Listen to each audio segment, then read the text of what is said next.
Hello, everyone, and welcome to Saunders on Security, brought to you by Corinium Global Intelligence, the podcast for busy CISOs talking about everything security. And I'm very excited to have with me today Craig Pedersen. Craig is from TCG Forensics, and we're going to be talking a bit about segregation of duty today. Craig, welcome. Tell us a little bit about yourself. What got you into this space? What's your passion? What makes you tick? Ross, hi. Thanks so much for having me on the show. As you know, a regular fan of the show, so I'm really keen to be here. Okay, where do we start? By trade, I'm a certified fraud examiner, and I'm also a certified cybercrime investigator. And I work within TCG Digital Forensics, which pretty much, as the name says, we do digital forensics. So a lot of our day-to-day work is the investigation of cybercrime, the investigation of commercial crime, the investigation of commercial crime where there are digital artifacts that need to be put back together in order to understand the crime as a whole, as a mechanism, and of course to create the evidence that's needed to build a case and take it to prosecution at court if need be. And in a nutshell, apart from losing much of my hair in the process, that's me and pretty much what I do. Okay. I know that you and I actually met when I attended one of your courses on that. And I'd been through some similar stuff with forensics required at some point. Cool. So, Craig, as I've mentioned, we're going to go into segregation of duties today. And, you know, it's something we hear about, and we perhaps hear internal audit screaming about SOD and things like that. What exactly is segregation of duties, and why is it so important for an organization? Russ, it's basically the foundation, one of the core building blocks of your anti-fraud program and how you prevent fraud within any organization. Conventionally, there are different theories of fraud, what causes fraud, what pushes people to commit fraud, and what are those motivators. Now, within that, a key element of it is opportunity, as with any other crime. And the opportunity is often created by one person holding too much responsibility. So for example, in let's say an SME environment, you have Jane in accounts, and Jane receives invoices in. Jane checks that it's the correct amount that's due, and she processes for payment. She also is the same person who does the payment. Now, this is a problem, because if Jane is under financial pressure for a medical emergency or whatever the circumstances may be, it's just too easy for her to perpetrate a fraud without anybody picking up on that for quite some time. The bigger the organization and the more complex the staff complement, the easier that it can fly under the radar and not be noticed. Now, segregation of duties is about taking the core functions, again, let's look at procurement, and ensuring that the person who signs off and checks an invoice is not the same person who approves the invoice and is not the same person who processes the payment. So the three would have to operate in concert in order to perpetrate a fraud. No one of them could do it on their own. Yes, I think you see a lot of that as well in like the banking side, and two people having to release payments and things like that. So it's starting to play into that kind of space there. Absolutely. You know, bearing in mind my age, if I go back in years to the days where we still walked into a bank and you had a teller. If you walked into the teller and you showed her a salary check, they would be able to clear it for you immediately. But the teller could never clear it. They would have to get a supervisor to come and countersign the check in order to clear it into your account immediately. Now, that's a basic, fundamental fraud prevention method. By the same token, if you go to any supermarket and you stand in a queue, you have your items rung up, and accidentally the cashier rings up 2 items, or you decide to return an item. You have a bottle of water in your hand and you decide, I don't want it anymore, please just take it off of that cash up. The cashier can't do it themselves. They have to get a supervisor to come and log onto their till quickly and remove that transaction. Were they able to process that removal themselves, they would be in a position where they could commit fraud because they could make that decision on their own and adjust their cash up at the end of the day. So that is a typical segregation of duty. And it's visible in pretty much every business we deal with, but we sometimes forget to check that we have that same functionality in our own businesses because we inherently want to trust the people that we work with. Yeah, absolutely. I think that the trust thing comes in so big, and you do trust the people that you work with, and you don't think that someone's ever going to do this kind of stuff, but it does happen out there. What are some of the sort of risk factors that you see? So there's the financial transaction. Are there other sort of risk factors around this and around the fraud from it? Oh, yes, absolutely. You know, there's quite a wide variety of areas in which fraud can take place. And cash handling and the payments of accounts are not the only two by any extreme. Within any organization, you've got stock that's being delivered. Is the person who's taking delivery of the stock the same person who's signing to accept that invoice from the supplier? Because the two parties, the delivery driver and your warehouse person, could collude to over deliver, under deliver, over invoice, or under invoice according to stock holding, and you're not going to find it out until stock take. And many companies still only do an annual stock take. So the actual warehouse is also one element where it can happen. And then you have supply side relationships. A member of staff, for example, comes along and the company bakkie is rattling and shaking again, as it always does. It needs to go down the road to high Q and have the alignment done. Instead of taking it directly to high Q, he takes it to high Q, he buys lunch, and he buys lunch for the guy in the workshop, and that's added to the value because he alone is going to high Q to get the quote, approve the quote, and have the work done. What should happen is somebody from the office should phone ahead, liaise and get the quote, then send somebody just to get the work done, check the work's done correctly, and obviously sign and approve the payment. So that supplier relationship is also susceptible to fraud. In bigger organizations, one of the most trusted positions that you can have is that of a buyer, because they're hagglers by nature. Yeah, I was just going to go into this one. Deal. And you put them in a position of a lot of responsibility where they're going face to face with the supplier to haggle trade terms. If there's anything going to go wrong in that relationship and there's going to be a sideline transaction or a kickback, basically, that's where it's going to happen. So it's very important to ensure that the person who's writing the contract with the supplier and signing off the contract and doing the due diligence on the vendor is actually not the buyer. It needs to be different people, totally apart from each other, in order to make sure that there's a check and a balance and a cross-check of everybody's work to pick up if there are any problems in that circle. That's a very, very good point. And, you know, I'm thinking about it now. This could tie into things like car rentals and something as simple as even, I suppose, groceries to a degree if someone's purchasing on that level. Sure. So, I mean, you talk about warehousing, you've spoken about that side and purchasing and having buyers and stuff.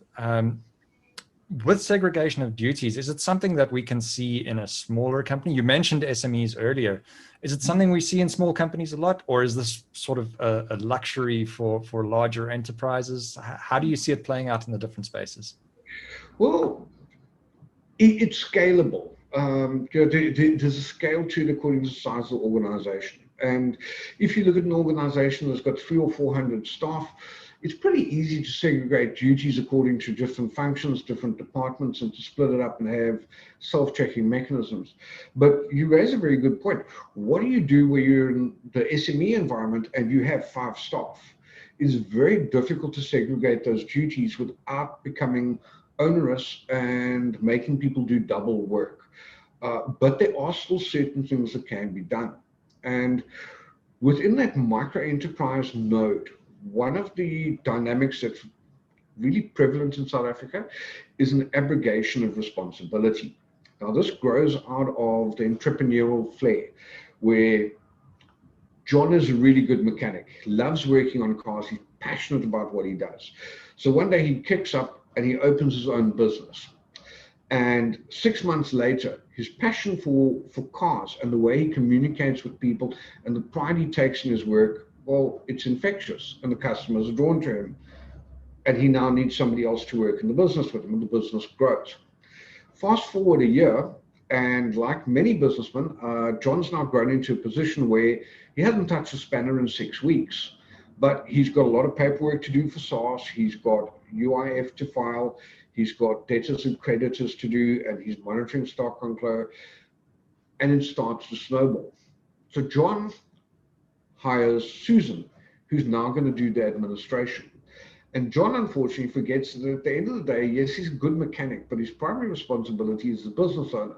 And he abrogates the duties and says, right, Susan, it's not my problem, it's your problem, you do it.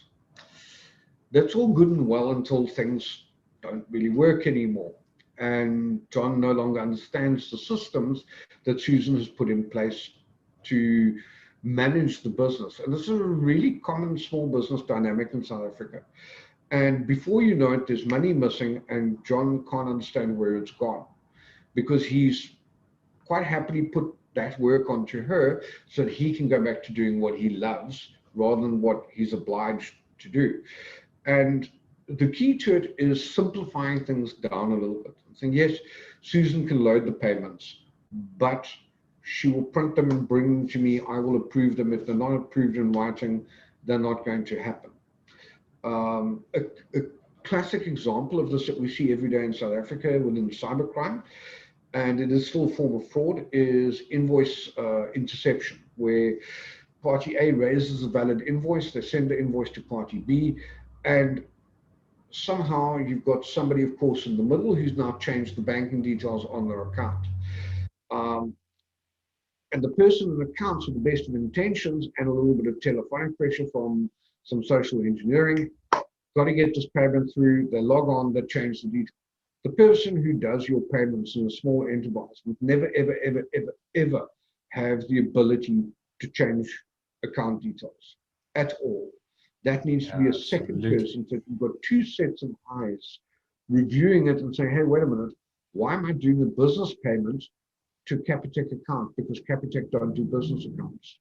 Have you phoned Joe to confirm that these are his new banking details? Did you phone Joe off of the number we normally have for him and not the number that's on this email? Are those checks and balances in place? And sometimes just having that set of eyes is enough to actually stop it in its tracks and save you a hang of a lot of money and aggravation in the process. You're making me think of incidents that I've seen along the way now that segregation of duty could have removed out of the equation, basically. You talk about that invoice fraud. I've seen it where salespeople have changed invoicing details, and it's again comes back to that sort of trust thing. You know, they would never do that. Why would they do that? Of course, we'll change it. But I mean, I'm also thinking of instances where I've seen business email compromise now, where someone has communicated via email, oh, it's the CFO, you know what, my banking details have changed, please put my salary in this new account that I've suddenly opened. And I think that this would be something that would resolve something like that, surely. But Ross, that's actually spot on. In fact, that very example that you used there, a couple of years ago, I found myself being guilty of the same thing. With the travel schedule and being all over the place and being out on site and working with people, I'm not always near a computer to do a transfer. And I found it was actually quite normal for me to send our accountant a quick email and say, away for a couple of days, pay this. And it wouldn't be hard to replicate the language either, because it's kind of short and abrupt. And the accountant, she's so used to receiving those instructions from me. If somebody slipped in that channel, she probably wouldn't notice. So in that case, what I had to do is go back to her and say, okay, I will never, ever send you an email instruction to do a payment for me under pressure, ever. I will pick up the phone and ask you to do it. And if you get it from me in email form, you are not to act on it at all. Yeah, no matter that's a very good I plan. will pick up the phone and do it. Because like any other business, as you said, business email compromise. Straight up BEC, get in the middle, change the banking details, the business loses 100,000 Rand. And the investigative chain, even if you've got the best of methodologies and the best of things to work with, the subpoena process takes quite a time to get to the account, and then the account money is sent onto and to follow the channel. So you're not getting that money back to your account realistically for a couple of months, if at all, obviously.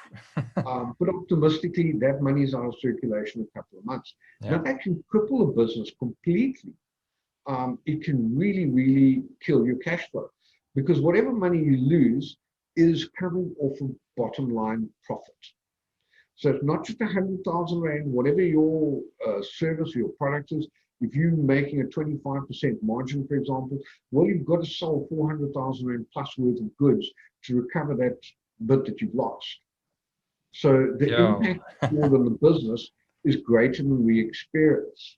A classic example we use is, ye old terrible example, of course, packet of cigarettes. In a retail environment, this sells for, let's work even numbers, 50 Rand, and is bought in for 40 Rand.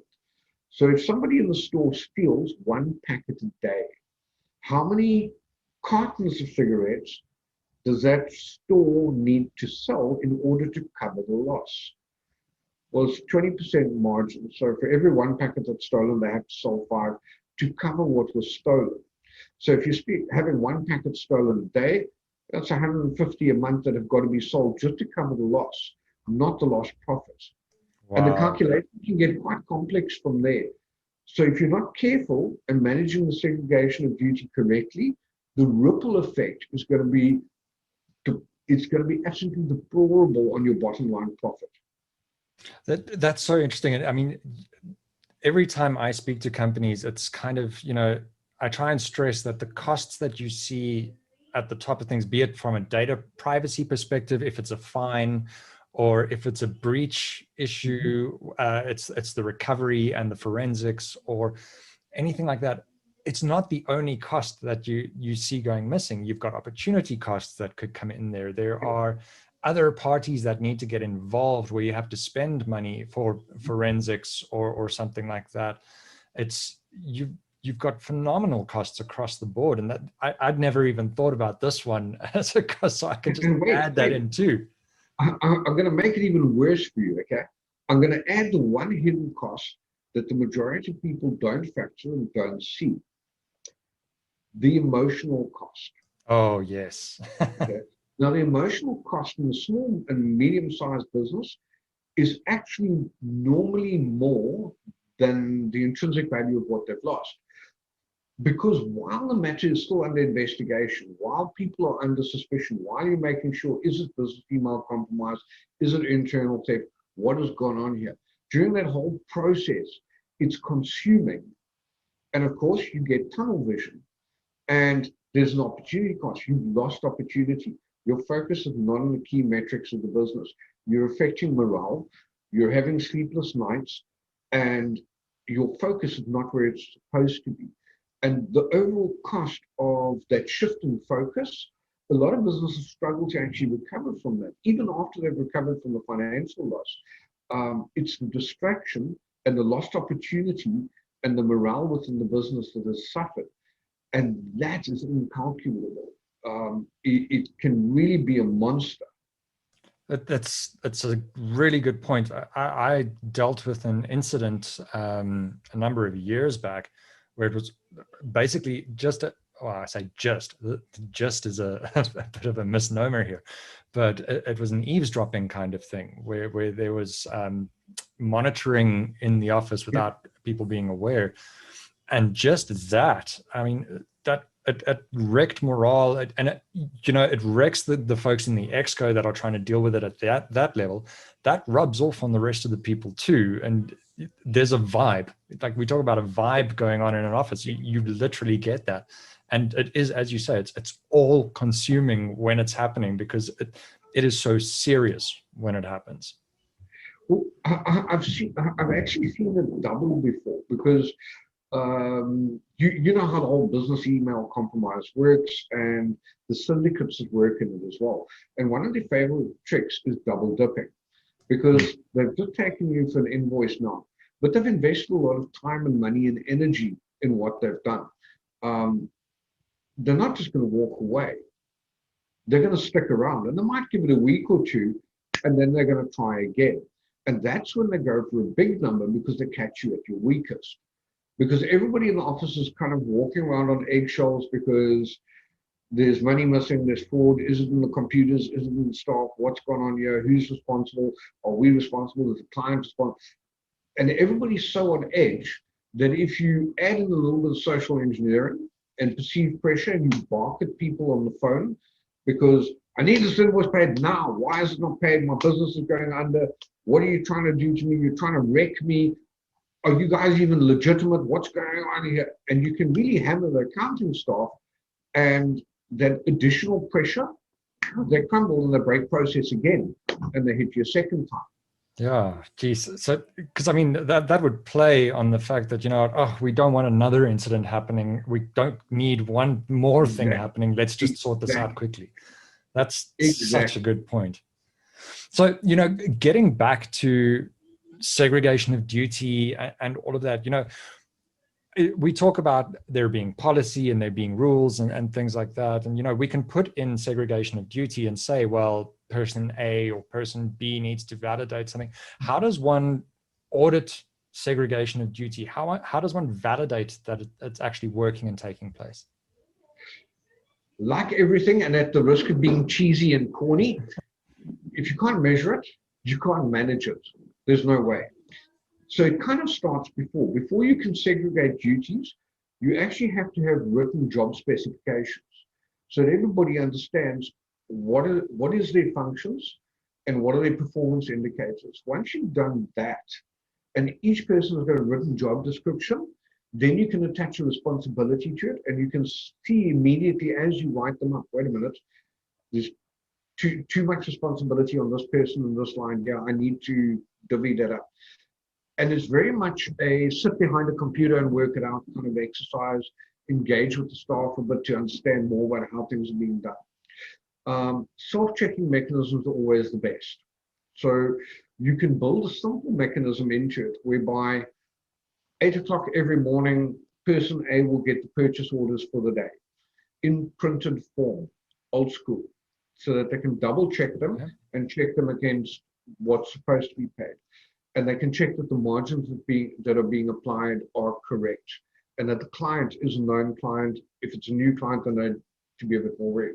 Now, if that person gets in at 8 o'clock in the morning and that pile of documents isn't ready for them, what are they going to do? Well, they're going to go to that person who's responsible for giving them the documents and check why not.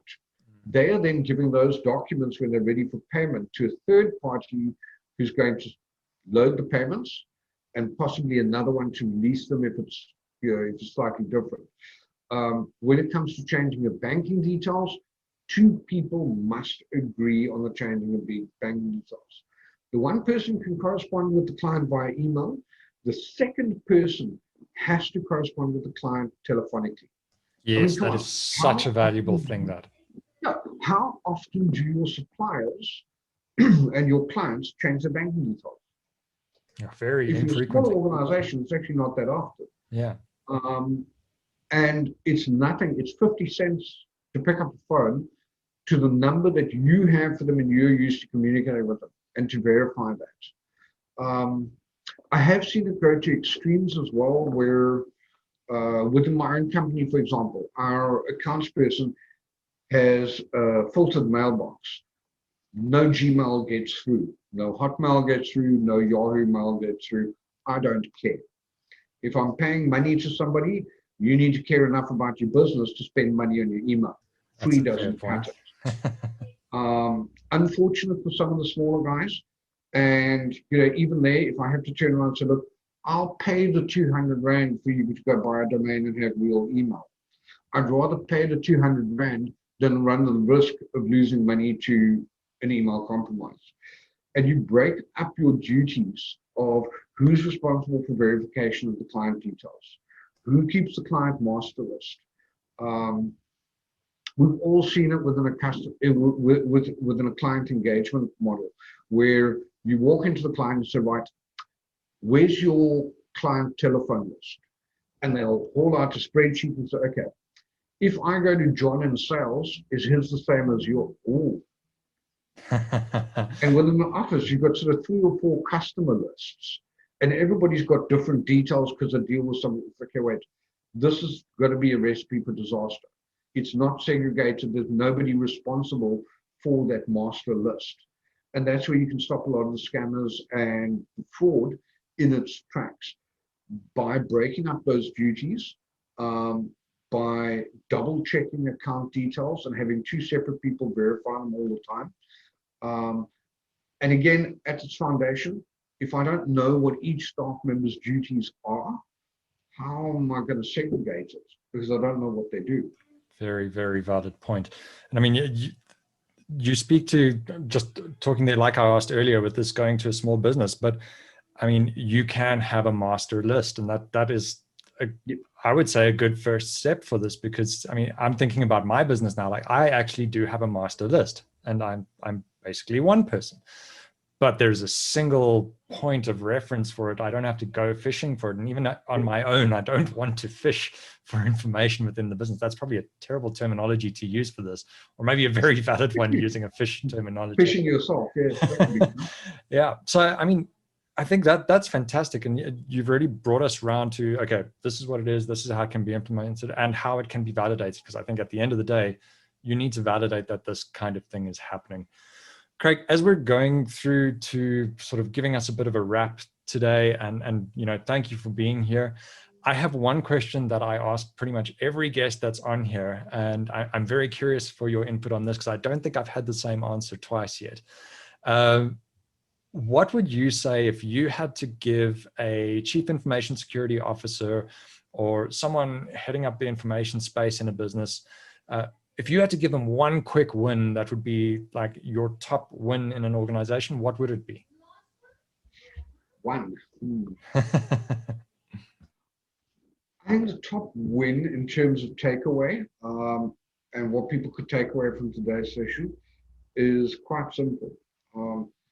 You've got to know what your staff do, down to the finest detail. You need to know what is their job, what do they do, what are they responsible for, and who double checks it. If you don't know that hierarchy within your own business, and you're unfortunately one of those people who have abrogated and said, look, they can deal with it, I don't want to know, you're going to have a problem.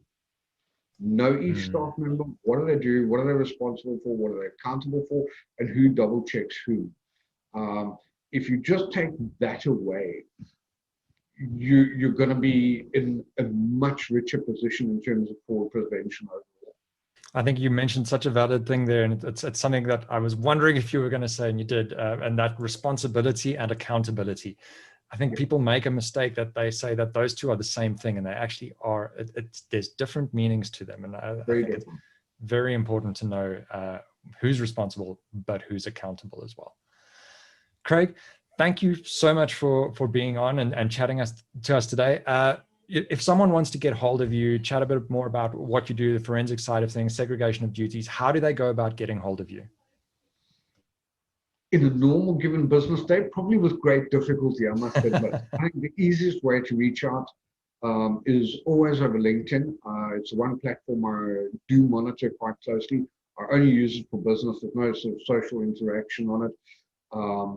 And it's quick and easy for me to access the emails and everything else on a day-to-day basis.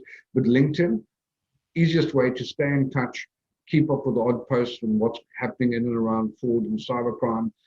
Pop me a question. Just by all means, look me up. I'm on LinkedIn. Unfortunately, I'm pretty ugly, hard to forget. So yeah, please hit me up with an ad and let's get in touch and let's try and reduce fraud together. Fantastic. Thanks, Craig. And folk, that's Craig Pedersen, Pedersen. And you also have a book out, if I recall correctly. And I know I recall correctly because it's sitting on my shelf up here. Can you give us a quick breakdown on that book? Yes, I do. It's actually been out just over a year now. That's the Investigator's Guide to Open Source Intelligence. And It's a beginner's guide for conventional investigators on how to use the internet as a tool to find the information that you don't realize is there.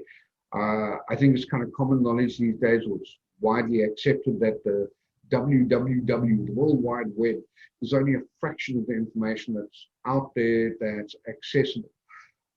And we use it extensively as a fraud prevention methodology for investigating after the fact, but also for online due diligence. Am I looking at the right person? Is this really their phone number? And is this company legit? And that book is packed with, I think, about 110 or 112 different tools that are basically all free tools. And with the right methodology and the right tool, you should be able to find pretty much anything on anyone and validate the businesses and the people that you're dealing with in terms of reputational management, and finding out a little bit more what they're about before engaging with them. So packed with lots of interesting tools, as you know, and it's a deeper insight into what information is actually stored on the internet and how can you access it and use it in an investigation. It is available, lest I forget, got to get a punt in. It is available on Takealot as well. Investigator's Guide to Open Source Intelligence. Get the link off of my LinkedIn profile or have a look on Takealot and you'll find it there. Cape Town and Joburg for easy delivery. Fantastic. And I think it's a very good read for anyone who is doing due diligence. I know I've done that before with what you have in the book. It was a good read, and then I got to use it as well. So Craig, thank you very, very much. And, you know, thanks to our listeners for being there. And I hope you got some value out of this. Please reach out if you have any questions from this, and we will see you next time. Craig, thanks so much. Thanks, Ross. Been great being here. Chat to you soon. Cheers.